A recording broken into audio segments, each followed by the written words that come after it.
Hey there, Mr. Redder here. Welcome back to another episode of r/Entitled People Stories. Our first story we'll be reading today. My Karen sister-in-law asked to live with us, so I laughed in her face. After that, am I the jerk for naming my adoptive parents instead of my biological parents? And after that, all you had to do was let me walk away. Now for every thumbs up this video gets, one Karen has to sleep in the backyard. Do I at least get a tent? So please smash that like button and subscribe and turn on notifications for new stories from Reddit every single day. My Karen sister-in-law asked to live with us, so I laughed in her face. For the sake of not writing a huge post, I'll just say my sister-in-law and I have a very tense relationship. She's a very hateful and mean person, constantly taking digs at me, telling anyone who will listen that I'm lazy, I'm a bad parent, and I'm not good enough for her brother. I let it roll off my shoulders for the most part, because frankly, her opinion of me is pretty much irrelevant, and I have my own opinions on her, but I keep it to myself. Not saying anything if I don't have anything nice to say and all of that. This weekend, when we were over at his parents' house, where she also lives, she sat us down and said she wanted to change from living with their parents, where rent is free and endless childcare is provided by my mother-in-law, and started thinking it might be a good idea to move in with us. I couldn't help it. I immediately started laughing. The entitlement and audacity honestly took me off guard, given the fact that my mutual distaste for her is not a secret, even if I stay cordial to keep the peace. Everyone looked at me in shock, and since the damage was already done, I said, "That's not happening, and you know it." Since she's the person she is, she immediately started her verbal attack, pointing out all of my flaws and classy things like that. Why not behave that way in front of the kids? I gathered up my kids without another word, and we waited in the car for my husband. I could tell he was kind of mad, and he later told me I should have just let him handle it, because he would have obviously said no as well. I would be lying if I said I had regrets. The only thing I wish hadn't happened is exposing the kids to that behavior. I don't know though. Maybe that was a jerk response. So I'm here to ask, am I the jerk? Not the jerk. It was so satisfying to read about somebody reacting like that to a bully. It wasn't the most diplomatic response, but I think it was a long time coming. Your spineless husband, who repeatedly allows his aggressive sister to insult you, that too in front of your kids, is angry because you laughed? So basically, his approach is that his sister's constant demeaning, insults, personal attacks are a-okay, but for his wife to laugh in self-defense is infuriating? You might need to stop being nice and take a much sterner stance on disrespect with your husband. Am I the jerk for naming my adoptive parents instead of my biological ones? This is kind of emotional for me, so please be nice, even if I suck here. I, 26 female, am all set to finish my PhD this year. Some of my published work has recently gotten press coverage in certain circles, and an article was even written about it in my hometown newspaper. In an interview, I was asked about my family, and I provided a picture of me with the people I consider my real parents, even though they've never legally been my parents. That's what prompted the controversy. My biological family is extremely religious, and they kicked me out when I was 17. My grandparents let me stay for long enough to finish school, but it was rough. I was able to scrape by and cobble together enough scholarships for college out of state, but I had a breakdown early in my freshman year because I was so stressed out in a big city for the first time, and I had literally nobody.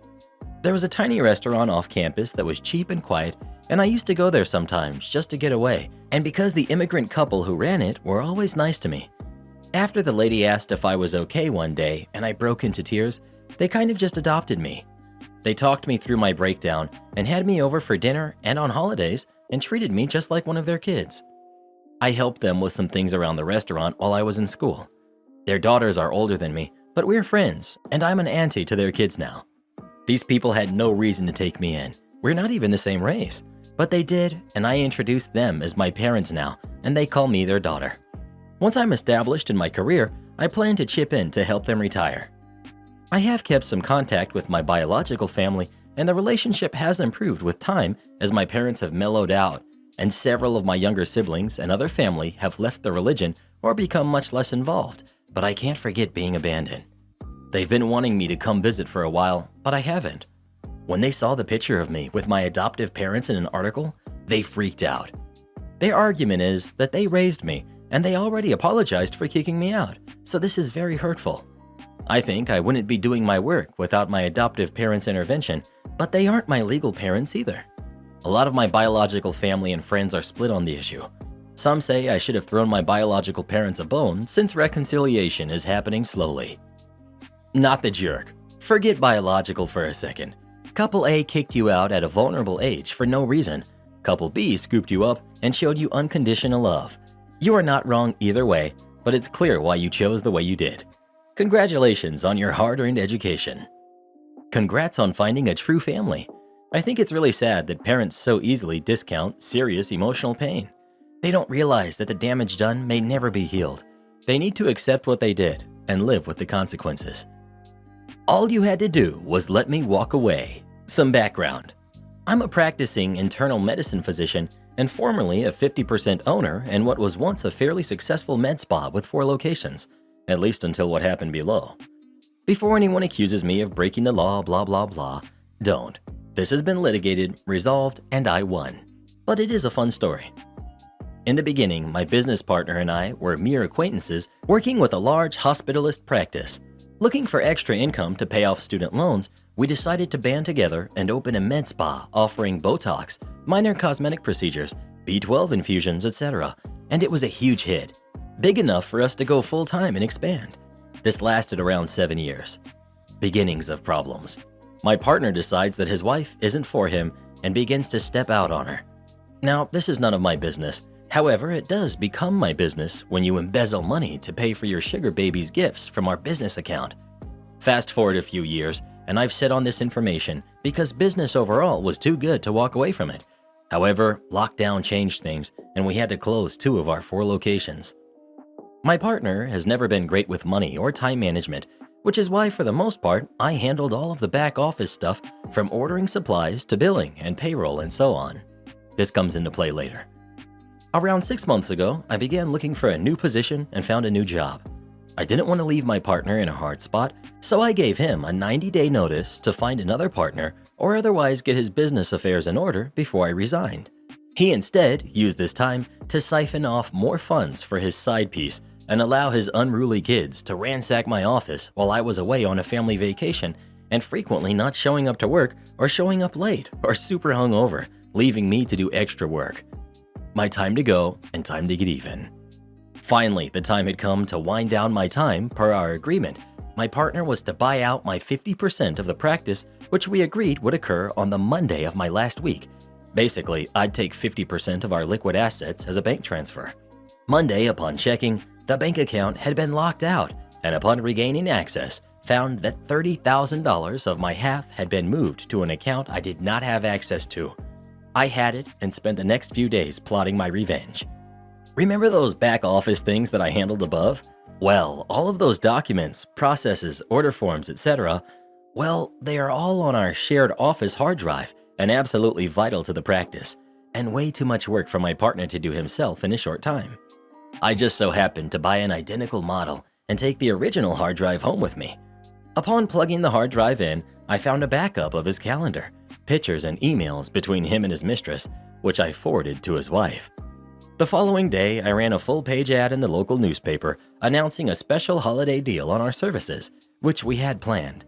Lastly, I hired some college students to write a slew of bad reviews on Google and Yelp to tank the overall ratings. Aftermath. The week after my departure, the clinic was insanely busy and quickly ran out of supplies. Since the order forms, etc. were gone, he had to turn away new and long-standing clients. My partner sued for the documents, etc., and I countersued for the $30,000 he owed me.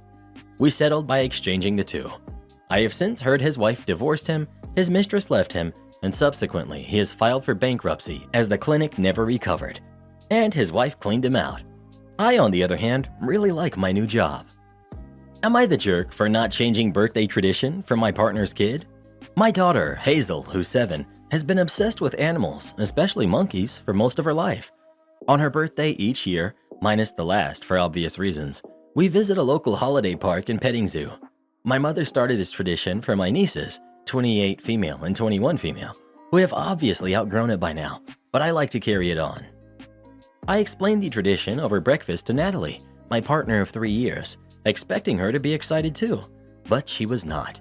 Natalie told me that her daughter, Gracie May, who's 8, is a fearful child and too worrisome around animals such as horses, donkeys, and goats to enjoy a day out. Natalie suggested that we try somewhere new that would be less frightening for her, a new tradition. I knew Hazel would be heartbroken, so I insisted on the holiday park and petting zoo. While Hazel, my niece, who's 21, Natalie's son, Jack, who's 10, and I went to the holiday park, Natalie stayed at home with Gracie May. Jack hadn't seen a goat in person before, so that was exciting for him, whereas Hazel was tall enough to go on rides she couldn't previously, which excited her. Hazel and Jack each picked up a toy from the gift shop on our way out, and we stopped at McDonald's on the way home for dinner. So overall, Hazel had a good birthday. Natalie was less thrilled about the day.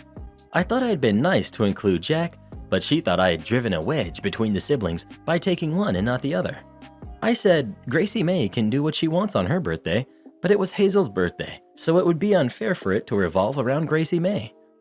Natalie thinks I was heartless for isolating her daughter, not even bringing her McDonald's, while she listened to Hazel and Jack talk about the fun they had had. This annoyed me, as Natalie had been the one saying Gracie May would have hated the trip, which was why she wasn't invited. Natalie doesn't think I'm putting in enough effort to establish that we're supposed to be a family now, and that we do things together, which generally I'd agree with, but surely Hazel's birthday is supposed to be about her. Regardless, Gracie May is clearly miserable and feels very left out, while Hazel and Jack had a brilliant time. I didn't want to hurt anyone, I just wanted my daughter to have a special day, but I do understand why it would upset her. She's clearly an emotional kid. Am I the jerk? Edit. To clarify, we ate McDonald's at the restaurant. Nobody brought it home and nobody ate it in front of her. Natalie had already fed Gracie May. Also, the holiday park is a circuit. The petting zoo is unavoidable. Edit 2. My partner and I do not live together. I spoke to her at breakfast 2 days before the party and did not see her, Gracie May, or Jack until the day of, so I had no opportunity to ask Gracie May personally. I couldn't have planned it sooner as, due to weather issues here, we were unsure if the park would even be open. You're not the jerk, and I don't get why your partner didn't just take Gracie May out instead of having her sit at home and sulk. Because she wanted a reason to prove her point by allowing her daughter to remain miserable. She'll probably try to use this again in the future if she doesn't get her way when it comes to other events that revolve around OP's daughter. Well, who do you think is the jerk? OP or Natalie?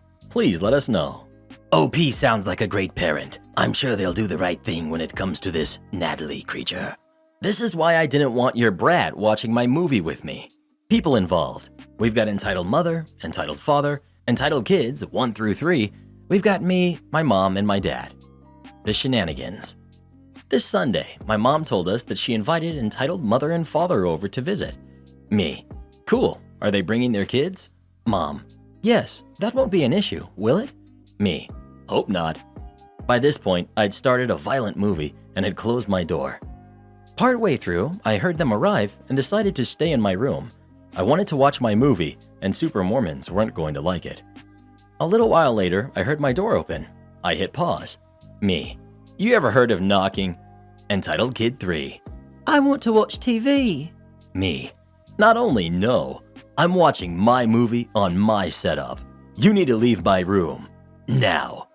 He screeches in eldritch horror. And storms off. Me. Oh no. I make my way upstairs to avoid being shouted at. As soon as I enter the living room, I get bombarded. Entitled mother. What is this about you telling my child that they can't watch TV? Me. Firstly, they barged into my room. And yes, my door was closed. Secondly, yes, I told them that they couldn't watch TV on my computer. I'm already watching something, and I don't like others using my computer. Just let him watch TV. He can finish your movie with you. That is a very bad idea. Like 10 for 10 bad idea. Entitled father. Jeez, are you slow or something? Just do what she said. Me. Fine. Only if you're sure. Entitled mother. Yes. Me. Okay then. Entitled kids 1 through 3 all get the same look of smug success. I make my way back downstairs, and Entitled Kid 3 is going on about how he wants to watch all these kids shows. I just keep my mouth shut. I didn't want to teach him any new words. Upon reaching my room, I pull up a spare chair for him. I sit in my chair and hit play. A little bit of time passes, and entitled kid 3 is looking a bit scared. Hitting pause. Me. Last chance. You really want to be here? Don't make me tell my mom on you. I hit play. By about this point, the protagonists enter an abandoned drill. They soon found out the guy that led them is betraying them. I'm keeping an eye on both the screen and entitled kid 3. The betrayer then gets blown up by a shoulder cannon. He freaked out. He shot out the door and right up the stairs. Hitting pause, I follow at a leisurely pace. Upon hitting the top, I start getting yelled at by his mother. How dare you do this to my baby? You're a horrible person to watch something so horrid. I demand that you make it right immediately. Excuse me? You demanded that I let your kid watch my movie. You never said that it was inappropriate. If I'm not mistaken, you and your husband, entitled father, dismissed me, saying it was a bad idea. About 5 seconds of pure silence ensues, only to be broken by my phone going off. As my text tone fills the room on full volume, entitled kid 3 phrases in horror. The same sounds from the movie filled the room. Unfreezing, he breaks down crying. My dad starts laughing. Entitled mother. Well, I never. Entitled father. How did he? Then they left. Your parents need better friends and or to set better boundaries when visitors come to your home. A deal's a deal. I work at a credit union and we use a fancy online system to validate checks. It was designed by the guy from Catch Me If You Can.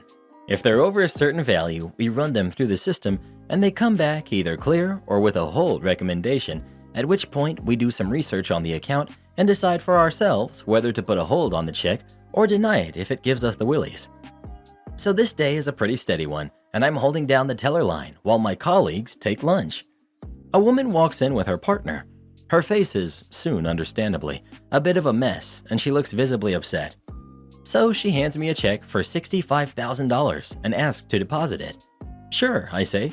Just a heads up though, there'll probably be a couple of days hold on it, just because of the amount. How long? The boyfriend suddenly asks. Bear in mind, he is not on the check and he is not on the account, so it has exactly nothing to do with him. I'll do my best I can for you, I say very deliberately to her, directing my responses to the account holder after all. But based on the amount, you're probably looking at about 5 to 10 days. It's a security feature to protect you in case the check bounces for any reason. She nods shyly in understanding, but he butts in with, No, that won't work. I need that money this weekend. Babe, it's fine. We were going to save it anyway, she says quietly. No, I told you I wanted that charger now that we have the money for it, he responds. I do my best to roll my eyes internally and just decide to busy myself running the check. That's when I noticed what it is. This is a life insurance check for her dad. All the pieces start to fit together now. Her dad had passed, most likely very recently, and this was the check she had to remember him by. And this grade A jerk wanted it for a new car. Go gadget, malicious compliance. Okay, I'll make you a deal, I begin.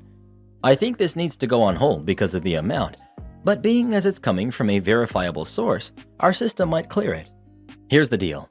If you don't want to take my 5 to 10 days, we'll run it through the system, take whatever it says and do that. So it might go straight in? God's gift to dating asks. I've seen it clear bigger checks, yeah. If it thinks the source is good enough, then yeah, I say. This was technically true. I have seen bigger checks cleared by the system with no holds, but never an insurance check. They're too easily forged and too often, and it makes our system very paranoid. All right, that's a deal, he says. I ignore him, shoot her a knowing glance, and say very carefully, Is that okay with you? It is your check. She must have picked up on what I was putting down because she agreed very readily. Ran the check, extended 30-day hold recommendation. I enjoy watching the color drain from Casanova's face, catch the first smile on hers I've seen since she walked in, and offer him some Qui-Gon wisdom. Whenever you gamble, my friend, eventually you lose. I'm really sorry for your loss. Whatever, he spits out. I was speaking to her, I clarify. The way I see it, I just bought that poor girl 30 days to get rid of him. Just grab one or two. Last night, I had to get a few things to get through until my next big shop. So I stopped at this place that operates a lot like Aldi's. You bring your own bags, the cashier swipes your purchases at light speed, throws them back into your cart, Then you move off to the side to bag them yourself. I get all my stuff rung up, and I'm now facing the counter. I have my shopping cart with all of my stuff in it to my left, my two biggest reusable plastic and fabric bags open in front of me, then the rest of those same types of bags, folded in a pile to the right of me, but on the counter. So now I'm grabbing stuff out of my cart when I hear a kid bellow right behind me, shouting to his mother, still in line, "How many, Mom? How many bags should I grab?" This kid starts rummaging through my bags while he's yelling this to his mom. So I slam my hand down on the whole pile of them, while the mother, who's not paying attention to what her kid's doing, just shouts back, "Just grab one or two of them. There's a whole pile of them. It doesn't matter." So the kid starts making motions like he's gonna try to grab my bags again. So I tell him, "No, these are my bags from home. You can't have them. They're mine." So the kid screeches back at his mom, "Ma, she said no," but also keeps trying to grab one from me, and I have to keep moving my arms around to get away from this annoying little gnat. Now I feel the need to interject.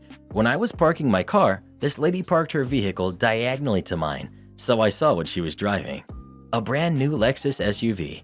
And because she felt the need to move her hands around when talking, I caught sight of a lot of sparkly things on her fingers, as well as a Michael Kors bag, so she's not hurting for money.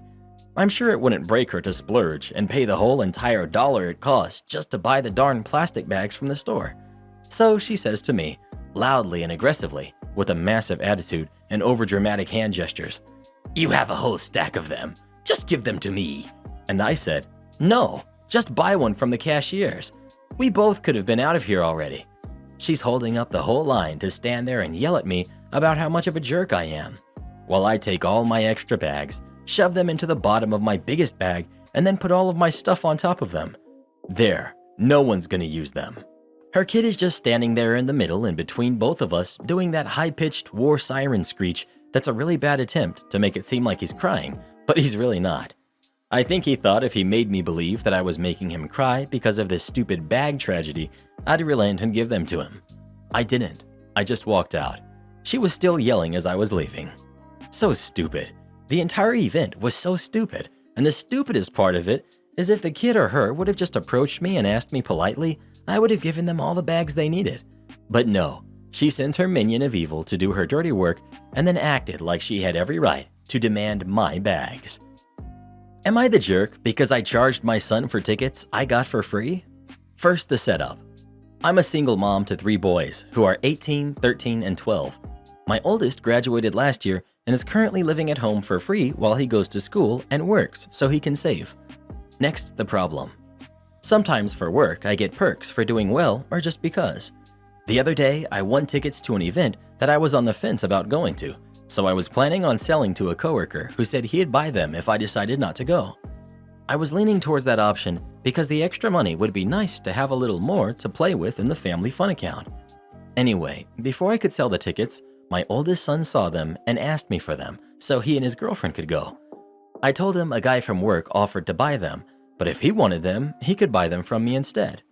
My son told me he didn't have the money in his budget for them, but he really wants to go, if I could just give them to him. I said no. This is a part of being adult sometimes, who just can't afford things.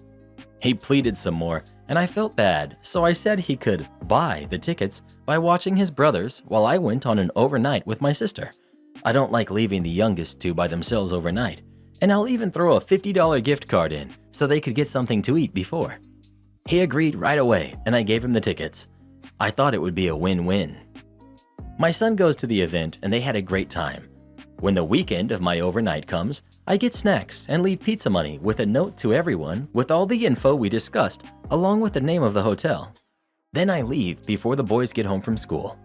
I'm at the hotel having a good time when I get a call from my 13-year-old telling me they don't have enough money to order the pizza they want because their older brother took his share of the pizza money to go have dinner with his girlfriend.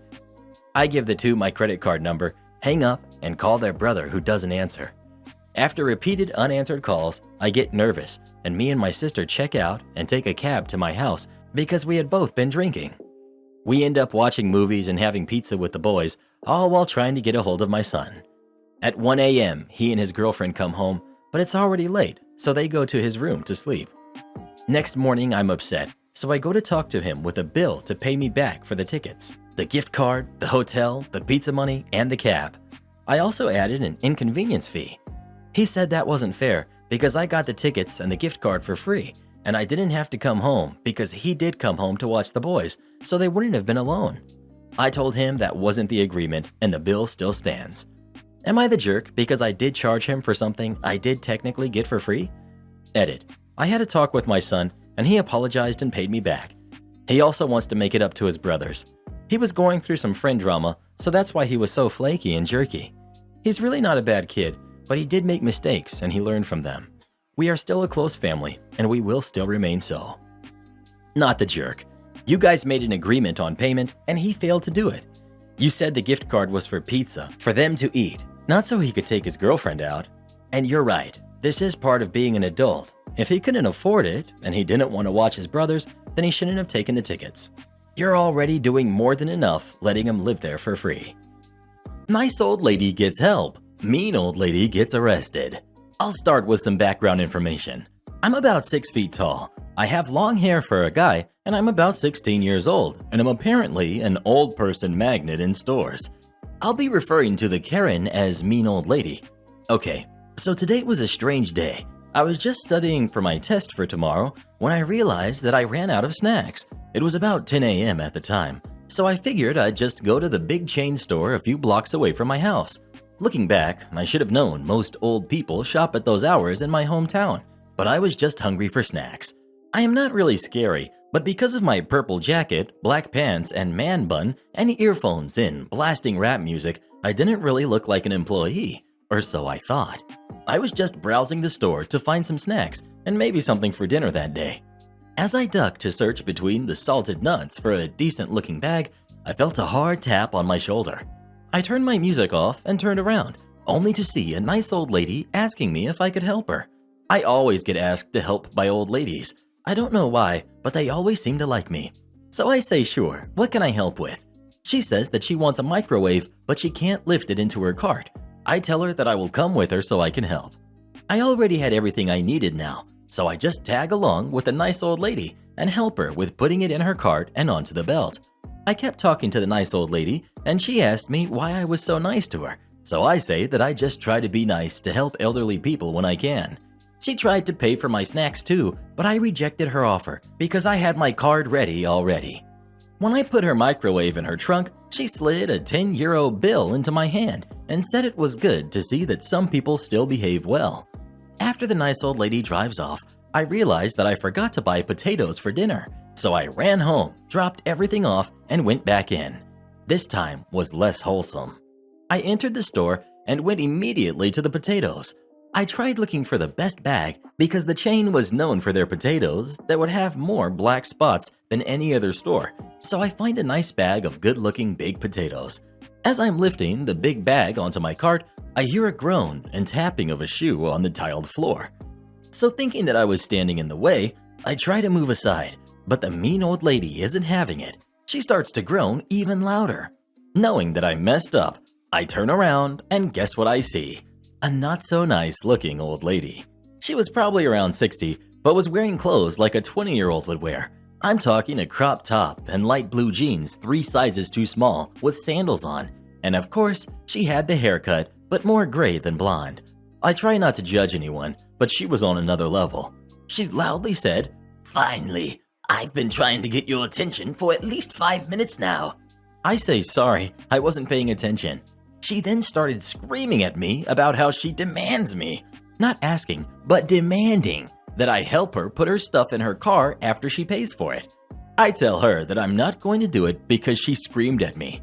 She then says, "You have no choice. You have to. It's your job. I saw you outside helping the other lady 15 minutes ago." I tell her, first of all, I am not an employee here. And second of all, if I was, I'd decline to help you due to your behavior against me just now. Then I try to walk away, but she now is in Alpha Karen mode, so she tries to push me aside.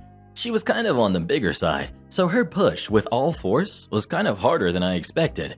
I ended up tripping over a tile that sticks out partially and faceplant into the aisle next to me.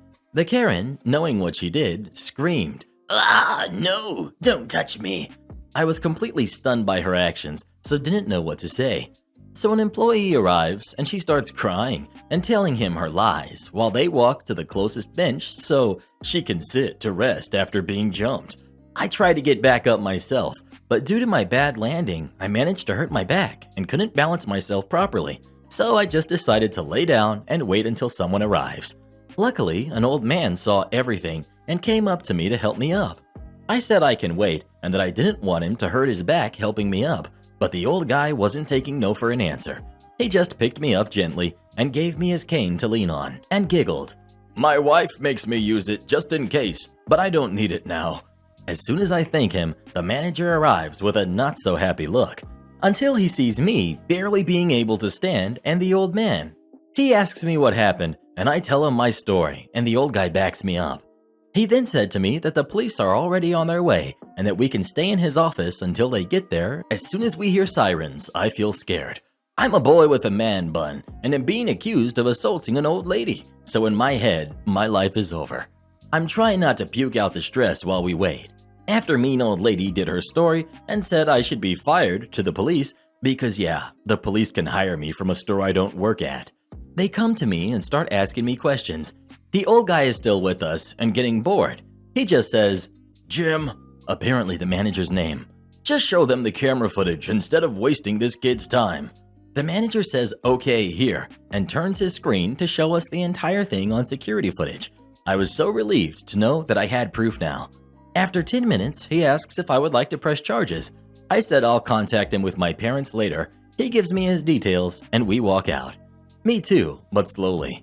The officer then cuffs the mean old lady and she keeps screaming all the way to the car.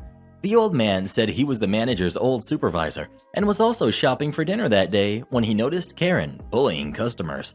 We laughed a little bit and I ended up buying his groceries as a thank you for helping me. And I'm now in the hospital waiting for the results, but they think my back will be fine. Was it worth it? Probably not. Was it on purpose? Probably not. Did she deserve it? Definitely. I may be the jerk for not helping an elderly lady, but she was well capable of it if she can push me to the floor. Support our channel by joining as a member today, and we'll give you a shout out in our next video. Or come watch this video next. You won't believe what Karen does in that one.